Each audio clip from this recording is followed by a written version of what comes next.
کیا حاضری اور کیا غیر حاضری لگ رہی ہے۔ روز کی بنیاد پر اس کا دھیان، روز کی بنیاد پر اس کی طرف توجہ، یہ ہو رہا ہے، یہ حقیقت ہے۔ صدق نبینا صلی اللہ علیہ وسلم، سچ فرمایا صادق مصدوق صلی اللہ علیہ وسلم، ایسا ہی ہو رہا ہے۔ تو جب ایسا ہو رہا ہے تو اس کا علم ہو، اس کا دھیان ہو، اس کا خیال ہو۔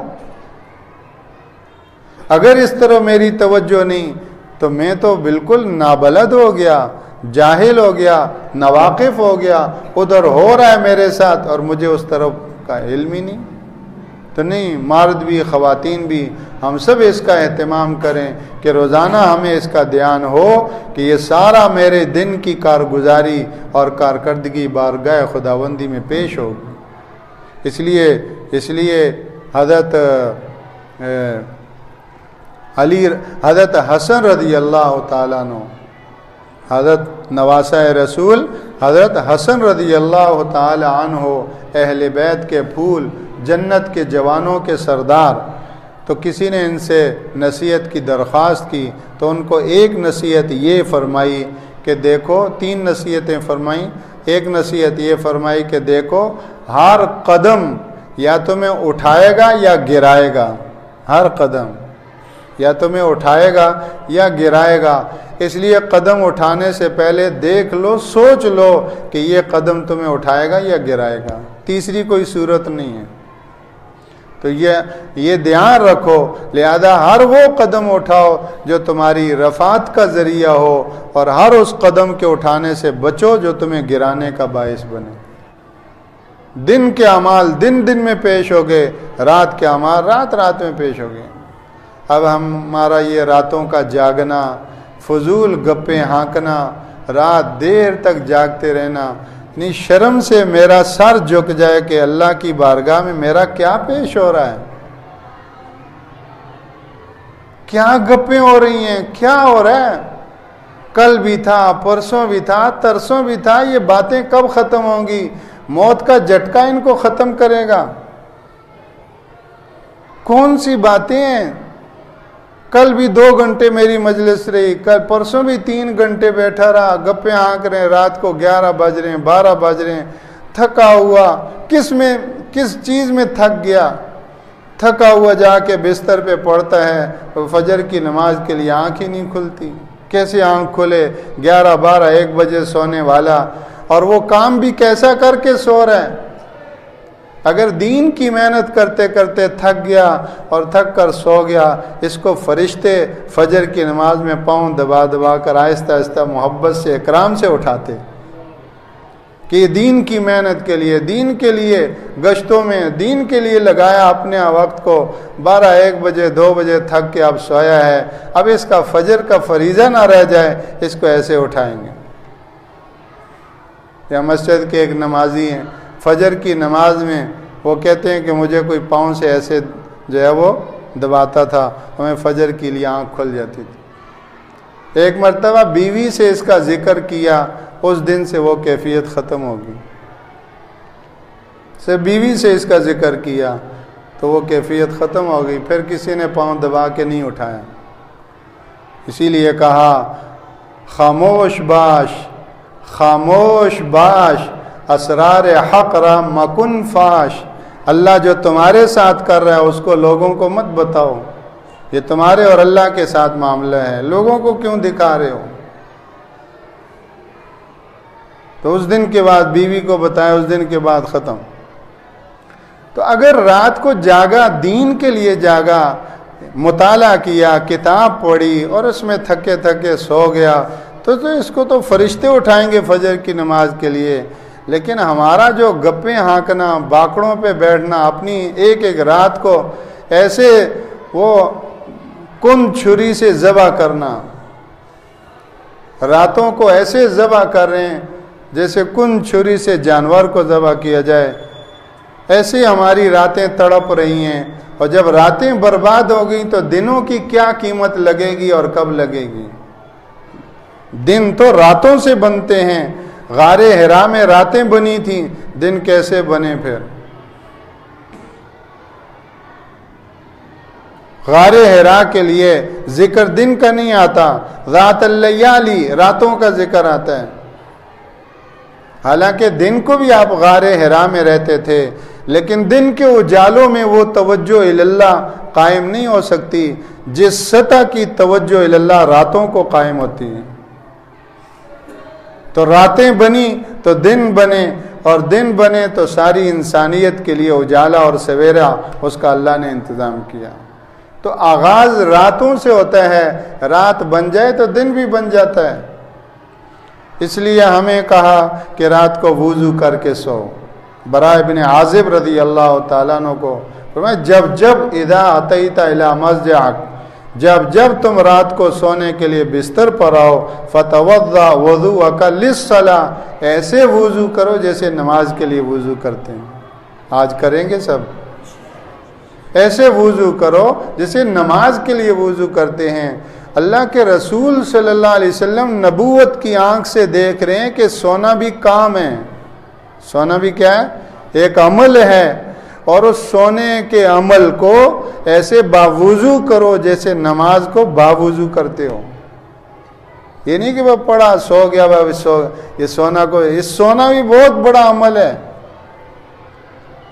تو یہ سونا بن جائے، اس کے لیے رسول اللہ صلی اللہ علیہ وسلم فرما رہے ہیں تسبیحات کر کے سو۔ اپنی لخت جگر کو، جگر گوشہ رسول سیدہ بطول، جنت کی خواتین کی سردار، ان کو یہ تسبیحات دیں، اور ان تسبیحات کا نام ہی تسبیحات فاطمہ پڑا۔ تو آج رات یہ کریں گے، اونچی آواز سے کریں، گھر کے سارے بچے خواتین سارے سن لیں، وہ سارے تسبیحات فاطمہ کر کے سو۔ 30 سال سے زائد عرصہ گزر چکا تھا، حضرت علی شیر خدا رضی اللہ تعالیٰ عنہ فرمانے لگے جس رات رسول اللہ صلی اللہ علیہ وسلم نے یہ تسبیحات اور یہ ذکر دیا، وہ رات اور آج کی رات ایک رات بھی ناغہ نہیں ہوا۔ جنتی جوڑا ایسے نہیں بنا، قدردانی سے بنا۔ ہم رات کو جو ہے وہ اس کا اہتمام کریں۔ ایک اللہ والے فرماتے تھے یہ روزانہ جو سونا ہے نا، یہ سونا نہیں، یہ مرنا ہے، بڑے مرنے کی یہ مشق ہے۔ روزانہ مر رہے ہیں، یہ اس مرنے کی مشق ہے، اور دیکھیں کہ ہمارا یہ مرنا باوضو ہو رہا ہے تو وہ موت بھی انشاءاللہ باوضو آئے گی۔ یہ مرنا ہمارا روز کا چھوٹا، یہ ذکر کے ساتھ ہو رہا ہے، تسبیحات کے ساتھ ہو رہا ہے، بستر پہ لیٹے اللہم اسلمت نفسی الیک، اللہ سے باتیں ہو رہی ہیں، تو انشاءاللہ وہ بڑا مرنا جب ہوگا وہ بھی اللہ سے مناجات اور ہم کلامی کے ساتھ ہوگا۔ یہ روزانہ کا مرنا یہ اس بڑے مرنے کی مشق ہے کہ ہم سوچیں دیکھیں آج کس حالت میں ہم مر رہے ہیں۔ اللہم بسمک اموت، یہ سونے کی دعا ہے۔ ہم تو کہتے ہیں سونا، اور دعا کے ذریعے ہمیں بتائیں یہ سونا نہیں، یہ مرنا ہے۔ اللہم بسمک اموت، اللہ تیرے نام سے مر رہا ہوں۔ اس میرے مرنے کے ساتھ اللہ کا پاکیزہ نام جڑ جائے۔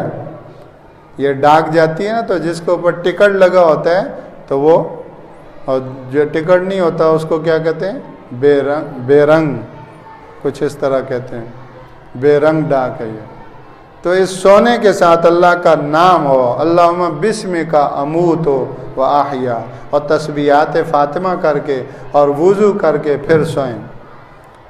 ایک اللہ والے فرماتے تھے نہ معلوم نیند میں کس سے ملاقات ہو جائے، نہ معلوم نیند میں کس سے ملاقات ہو جائے۔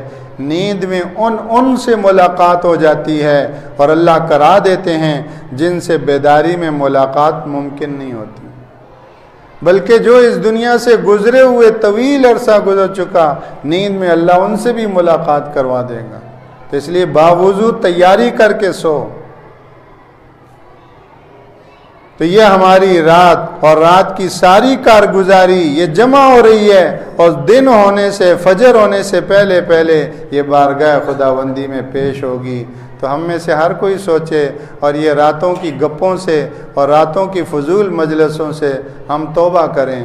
جب اس کو نقصان نہیں سمجھتے، جب اس کو برا نہیں سمجھتے، تو پھر اس پر توبہ بھی نصیب نہیں ہوتی۔ عورتیں بچوں کو لیے گھوم رہی ہیں، نہ خود سو رہی ہیں اللہ کی بندی، نہ ان معصوم بچوں کو سونے دے رہی ہیں۔ اور جو بچے 8 سال 2 سال 3 سال کی اس عمر میں یہ جاگنا سیکھ رہے ہیں، پریکٹیکل عملاً ان کو جگایا جگہ، وہ بڑے جب 20 سال کے ہوں گے تو ان کو کیسے نیند آئے گی؟ اور ان کی بری بنیاد یہ ماں باپ نے رکھی ہے۔ یہ میوہ شاہ قبرستان میں جا کے بھی اس کو بھگتیں گے اگر اس سے اپنی اولاد کو نہ بچایا، کیونکہ غلط پلیٹ فارم پہ تو تم ڈال گئے۔ اب بھلے تم میوہ شاہ قبرستان میں ہو، لیکن پیچھے پوری نسل کا ستیہ ناش کر دیا تم نے۔ کبھی تم نے اس بچے کی اور بچی کی انگلی پکڑ کر بر وقت اس کو سلاؤ، بیٹا سو جاؤ، اللہ نے رات دی ہے، یا تو اٹھ کے عبادت کرو، یا کوئی دنیا کا ضروری کام ہو، جیسے کسی چوکیدار کی رات کی ڈیوٹی ہوتی ہے، مجبور ہوتا ہے اس کو، تو کوئی ضروری دنیا کا کام ہو، ورنہ سو جاؤ۔ تو ہم بر وقت بچوں کو سلائیں اور بر وقت خود بھی سوئیں، اور اس کی اور یہ سب اس لیے کریں کہ فجر ہونے سے پہلے یہ میری ساری کارگزاری اللہ کی بارگاہ میں پیش ہوگی۔ مرد بھی اس کی فکر کریں، میرے گھر کی کیا کیفیت اور کیا کارکردگی اور کیا کارگزاری اللہ کی بارگاہ میں جا رہی ہے، میں اور میرا گھر اللہ کی نظر میں کیسا ہے۔ میری طبیعت یہ چاہتی ہے کہ عشاء کی نماز کا ایک سلام یہاں پھیروں، دوسرا سلام گھر میں پھیروں۔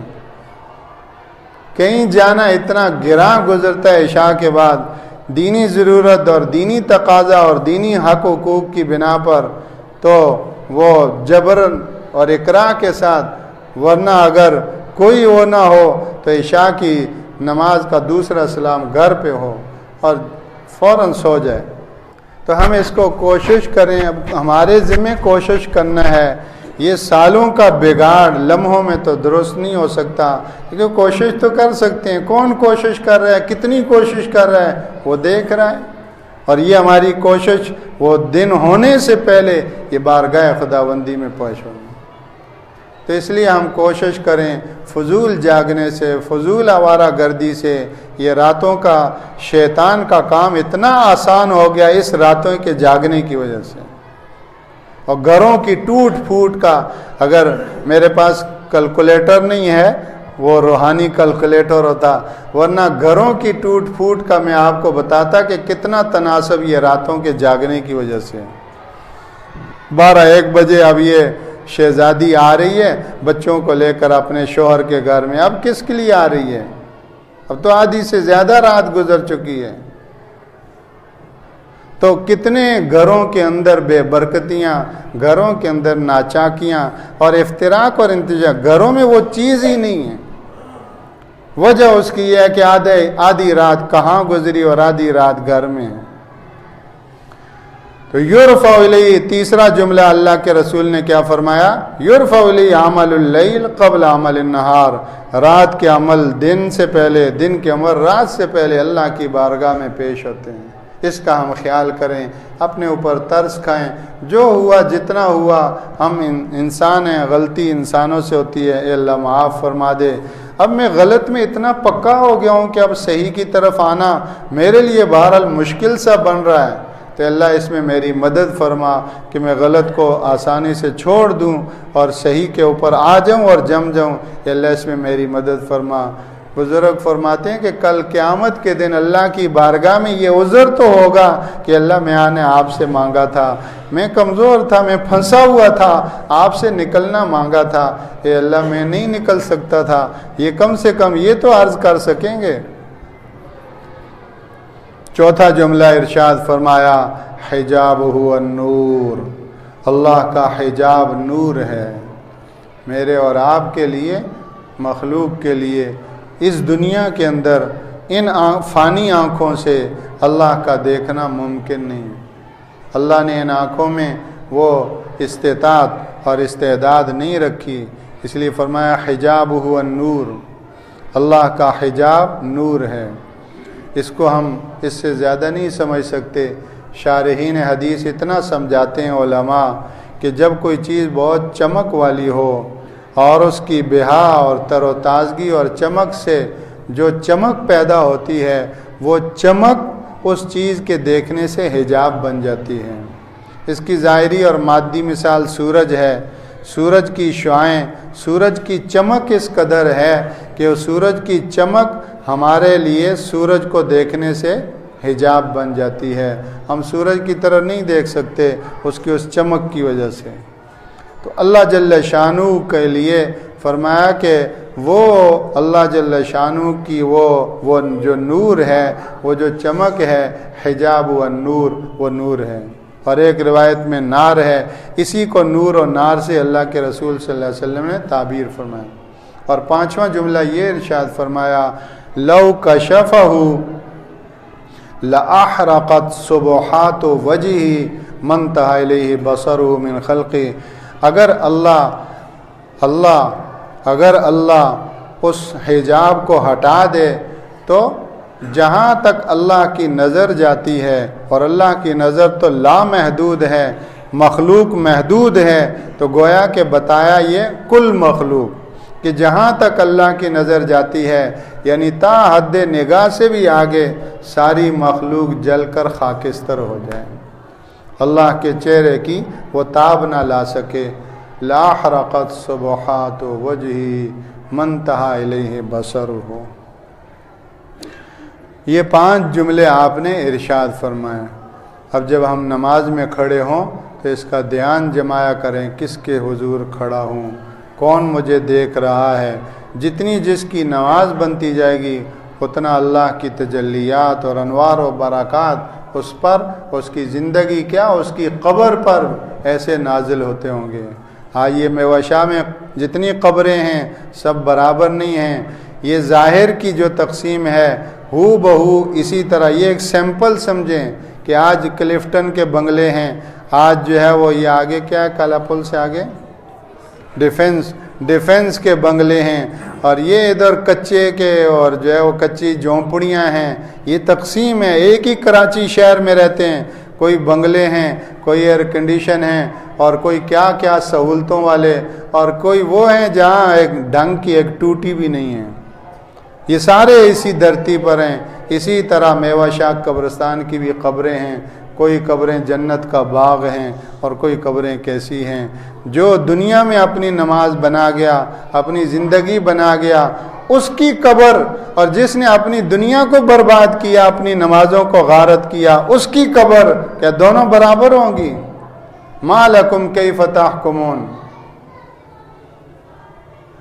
سواء محیاہم و مماتہم ساء ما یحکمون۔